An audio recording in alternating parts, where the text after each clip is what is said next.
Hi everyone, welcome to this live moment.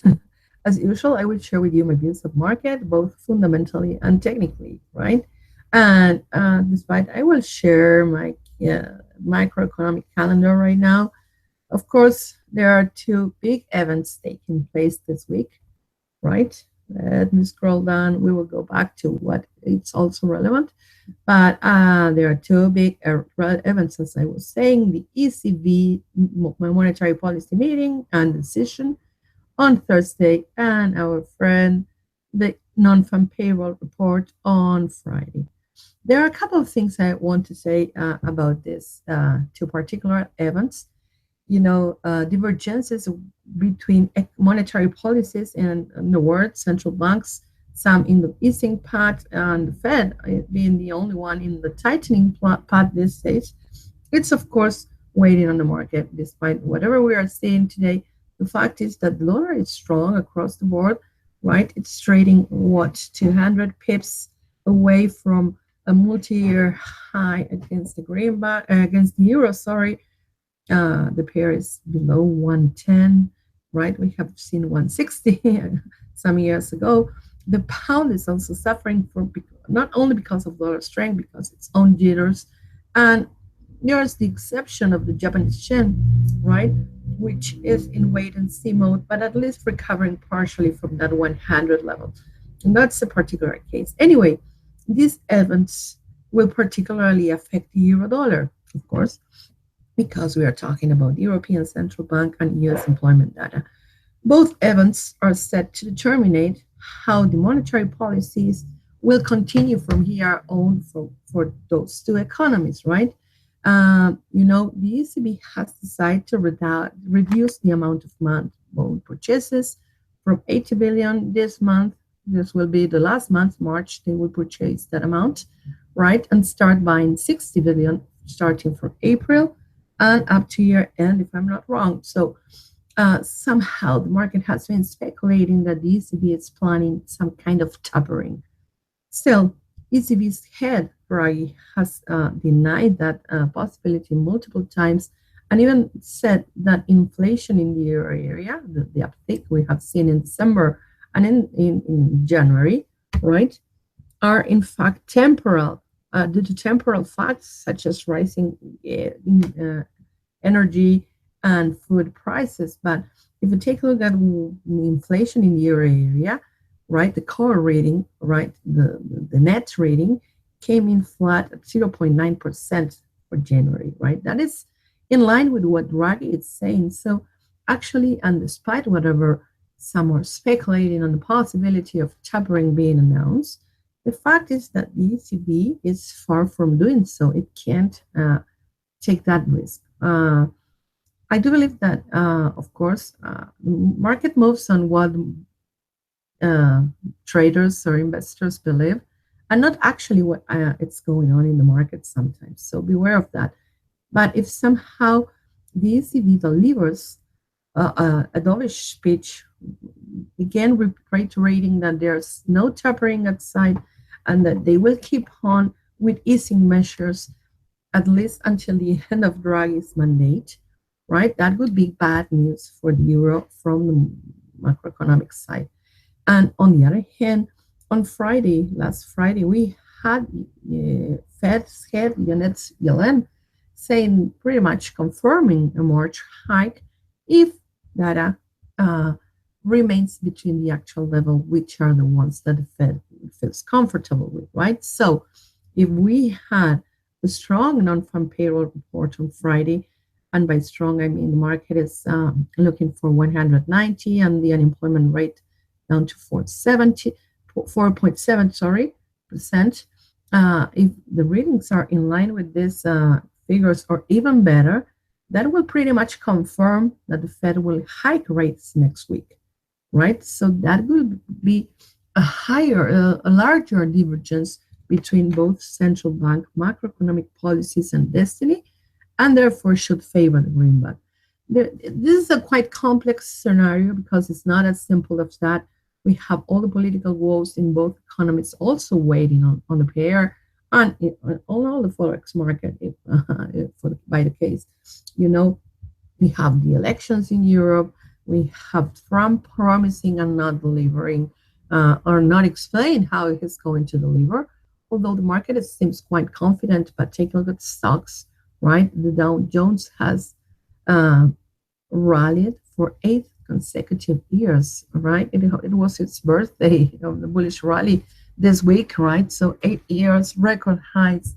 Uh, the risk of a bearish movement, a large bearish movement, is there pending, and the market is cautious, and we can prevent that. So I would say be cautious. So at least until we have the first batch of elections in Europe, meaning April and June, and also see what's going on with the Fed, because despite the market, it's also betting that the March hike will happen. In that case, it's still not convinced that we're going to see 3 rate hikes this year, right? Thinking, well, maybe March and December, right? It's still thinking about 2. That's what the market is thinking. So if we have a rate hike in March and another one in June, July, oh, well, that will leave the doors open for a third one in December, and that will be huge for the greenback and the US future, right?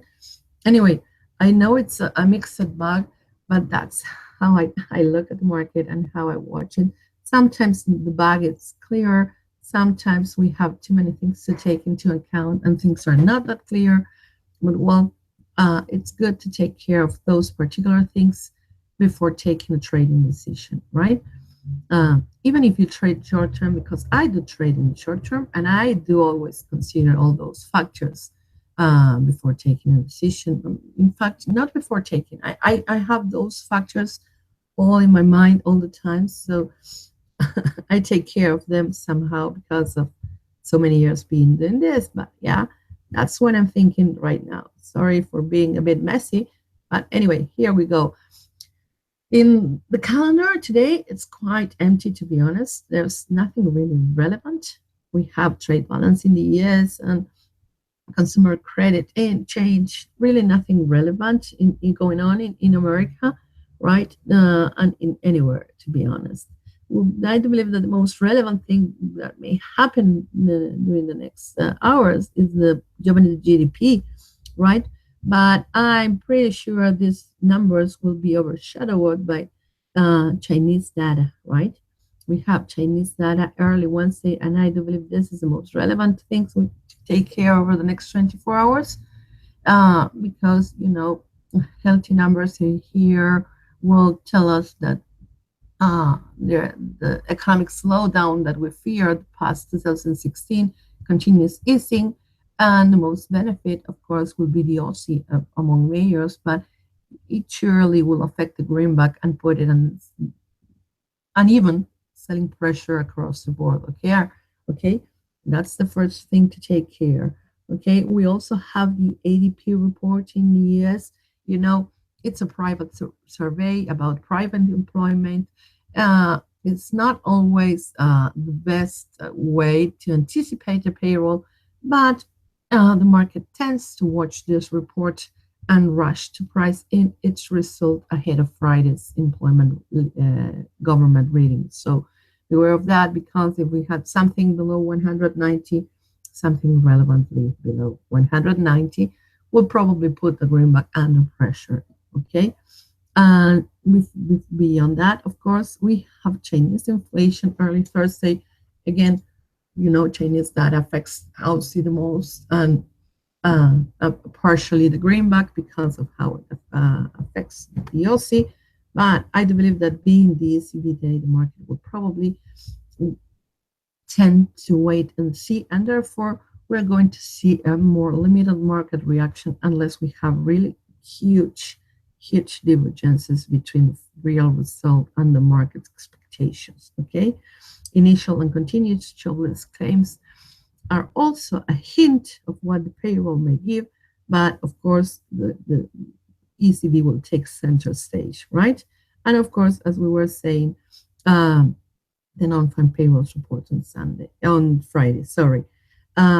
Also on Friday and earlier in the day, We have the only relevant data being released this week in the UK: industrial manufacturing production, trade balance.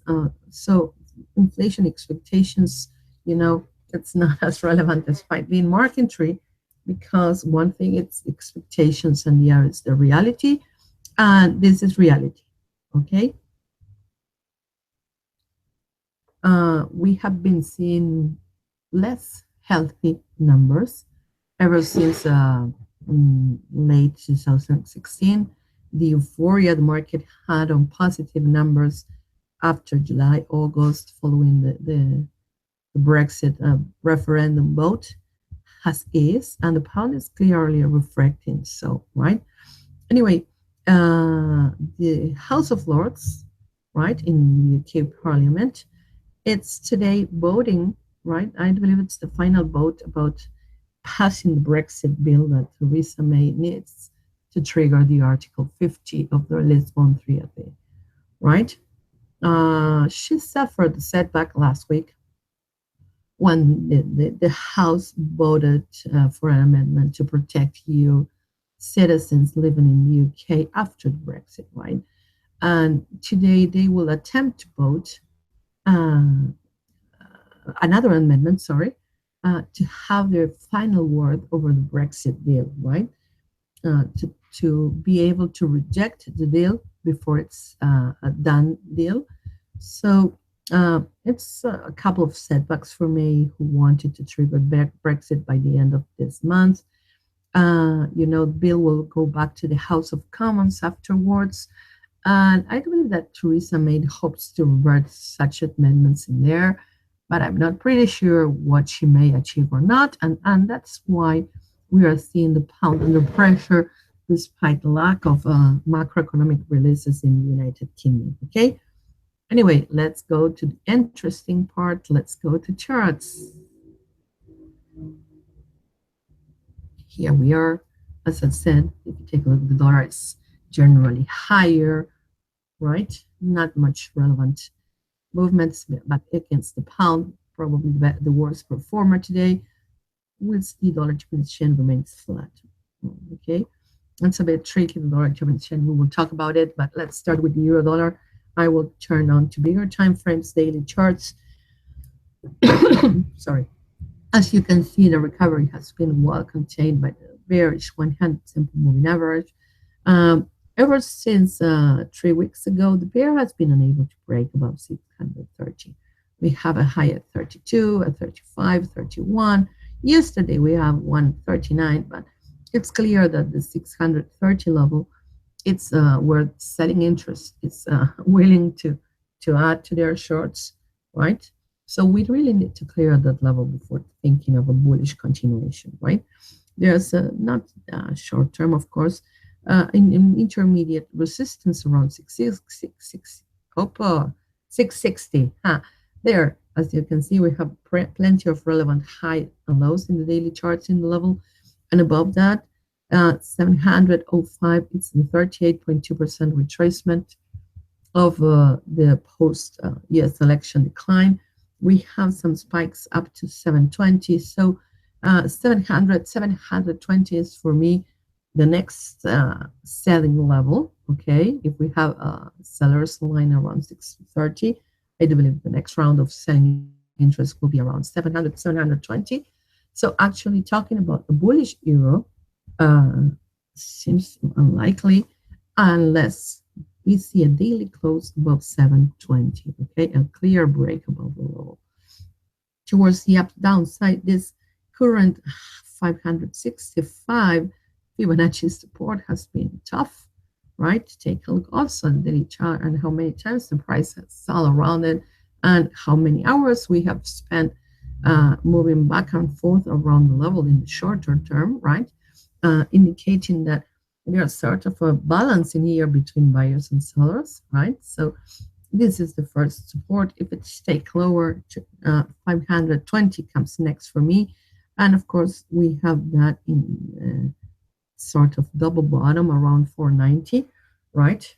And that's the next support. I do believe that if the pair breaks this last and closes the wick below it, there's a good chance it will retest the multi-year lows post that January at 340. Okay. Um, for the GBP dollar, right? The pair is breaking below the 61.8% retracement of the rally triggered on January when Theresa May announced the hard Brexit. Okay, we are at lower lows. There's not much here to add, but the pair is bearish as long as below 2260 in the short term. I mean, right? For these upcoming days. Okay, so now that it broke below 22, it's having a hard time to recover the level. There is some intermediate, not so strong support around 2250, but 2150, sorry. But I do see the pair plummeting to 21 from here as long as this 2260 level holds. Okay, 21 seems a possible bearish target. If you take a look at this 4-hour charts, the 20 simple moving average has extended its decline down to the FIBO. They're both converging around 2260. So somehow the dynamic resistance is reinforcing the static one. And unless we have I don't know, 20, 30 pips they close of a forward candle above that level, I do believe that the risk towards the upside is well limited, right? We really don't like it any, not a bit. And above that level, the pair has been finding some selling interest around 23, as you can see in the intraday chart during the last few days, right? So this seems to be some sort of a top, right? Underlying the sand for bears. I do believe that if the bearish pressure or the bearish interest will only if a pair regains this level, and we can go back to 2345, the next fuel resistance and February monthly low. Okay. For the dollar Japanese yen, I was thinking of the behavior of this particular pair ahead of payrolls, that it has become a bit tricky lately. We usually see this kind of behavior, the price stuck in a small range, moving back and forth, and without definitions, and spending at least 3-4 days in this level. And all of a sudden, there's some sort of directional moves in the 24 hours before the non-farm payroll report. Beware of that. I have observed that kind of behavior at least for the past, 5-6 months. Take a look at your charts. Range, some directional moves, a bit more range, and then the definition coming with payrolls. There's a word I would like to add about payrolls that I forgot to mention earlier. It's if the headline reading and the unemployment rate are pretty much in line with expectation, market will be paying a lot of attention to wage also, right? Beware of wage, because weaker wage will probably neutralize any positive effect the headline may have on the dollar Japanese yen. Okay, okay. Okay, there we go. Anyway, beware of some directional spike ahead of the release of the non-farm payroll, but mostly expect the pair to remain range bound. The levels I'm watching in here, take a look at this FIBO. This is the December rally, right? And we have been holding above the 38, but unable to recover above the 23.6 pretty much since like January, okay? So over a month that we have been trapped in this particular range, well limited by Fibonacci levels. And what I'm also watching is the price is hovering around its 100 moving average in the attempt to broke lower, but recovered, right? And moving average maintains its bullish slope, and the distance between the 100 and the 201 keeps widening. So somehow this is telling me that downside seems limited at this point in the longer term, but we need a break higher. We need a bit of definitions in here, and they are not taking place. Okay, this Fibonacci resistance around 1450, 1460 is the immediate resistance, sorry. And I'm watching this February high at 1495 as being the next one. In one word, I would love to see the pair settling above 15 to think about buying it and probably advancing up to 60 and 61st and completing a 100% retracement towards this height around 1860 also later in the month. Beware of the fiscal year end in Japan. I believe that we discussed it. The pair tends to be under pressure in February and March. It's not an easy rally to the upside in those particular months, okay, of the year. What another thing that's worth mentioning about the dollar Japanese yen is that the pair is no longer trading in correlation with stocks, right? Usually, when we have stocks rallying to record heights, we see this particular pairing soaring, right? And that didn't happen, right? What's moving actually dollar Japanese yen are yields, yes, treasury yields, right? So when we have a decline in dollar yield in US treasury yields, we see the pair falling, and when yields recover, the pair recovers also. So it's worth keeping an eye on yields when you want to trade the dollar Japanese yen. Anyway, the lows around 1350 and for me the immediate support. And to be honest, I don't see a pair going down to 12 unless we have really bad news coming from the US. But with the payroll report, I mean, right? Really, really bad news coming from there. But I don't believe we're going to break below that low today. Okay, this week. Sorry, not today. Sorry. Okay, for dollar, the Australian dollar, right, American dollar, I draw this line around 76 because if we take a look at the weekly chart, sorry, I make it a bit small.